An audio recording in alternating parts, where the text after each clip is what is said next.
তীব্র তাপদাহ থেকে মুক্তি পেতে বৃষ্টির জন্য প্রার্থনা করছে দেশবাসী। বিভিন্ন জেলায় আজও আদায় হচ্ছে ইস্তিসকার নামাজ, তবে ভিন্ন চিত্র মাঠে। এই মুহূর্তে বৃষ্টি চান না হাওরের কৃষকরা। ধান ঘরে তোলার পর বৃষ্টি এলেই ভালো, এমনটাই বলছেন তারা। প্রতিনিধিদের পাঠানো তথ্য ছবিতে ডেস্ক রিপোর্ট।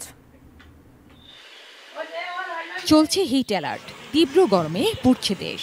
গরম থেকে বাঁচতে রহমতপূর্ণ বৃষ্টির জন্য শনিবার সকালে বিশেষ নামাজ সালাতুল ইস্তিসকা আদায় করেন কুমিল্লাবাসী। টাউন হল ময়দানে নামাজে ইমামতি করেন শাইখুল হাদিস আল্লামা শাহ নুরুল হক। রাসূল কারীম সাল্লাল্লাহু আলাইহি সাল্লাম বলেছেন, যখনই তোমাদের মধ্যে প্রচুর গরম পড়বে আর বৃষ্টি বন্ধ হয়ে যাবে, তখন তোমরা আল্লাহ সুবহানাহু ওয়া তাআলার দরবারে এই ইস্তিখারা নামাজের মাধ্যমে রবের দরবারে তোমরা প্রার্থনা করবে। রংপুর নগরীর সাতমাথা খাসবাগ এলাকায় নামাজ শেষে বৃষ্টির প্রার্থনায় কান্নায় ভেঙে পড়েন মুসল্লিরা।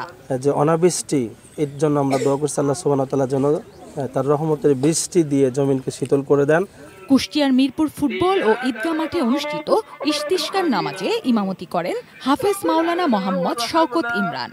আল্লাহ পাক রহমতের বৃষ্টি দ্বারা এই মানুষকে তার পৃথিবীতে বাঁচিয়ে রাখে। ক্ষমা চেয়েছি, তওবা করেছি, হয়তো এর কারণেই আল্লাহ তাআলা আমাদেরকে মাফ করে দেবেন। ঠাকুরগাঁও সরকারি বালক উচ্চ বিদ্যালয় বড় মাঠে বৃষ্টির জন্য প্রার্থনা করেন মুসল্লিরা।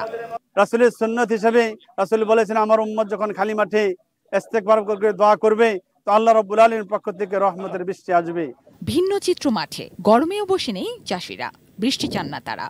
হাড় ভাঙা খাটুনির সোনালী ফসল ঘরে তুলতে শুরু করেছেন হাওরের চাষিরা। চলছে ধান কাটার ধুম। ধান কাটা এবং কাটা ধান শুকানোর জন্য রোদ জরুরি, তাই বৃষ্টি চান না সুনামগঞ্জের হাওরবাসী। আমরা আনন্দিত এবং লাভবান।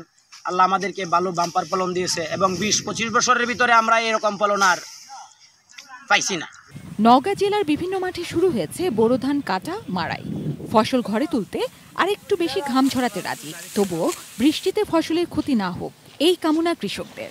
সমস্যা একটাই, না পারবে ভাল লেয়া যাতে, না পারবে ধান কাটতে, নিচা জমিতে পানি বান্ধা যায়, বুঝালি ওই জমিগুলা তলায়া যায়। ময়মনসিংহে খরতাপ উপেক্ষা করেই মাঠে ধান কাটছেন চাষিরা। গরমের কষ্ট সয়েও দ্রুত ধান গোলায় তোলার চেষ্টা সবার। বৃষ্টি আসলে তো আমার ফলন নষ্ট হয়ে যাবে। আমাদের রোদ হলে ভালো হয়, আমরা ধানটা রইতে পারি ভালো মতো। জিনিয়া ইসলাম, ডেস্ক রিপোর্ট, ATN নিউজ।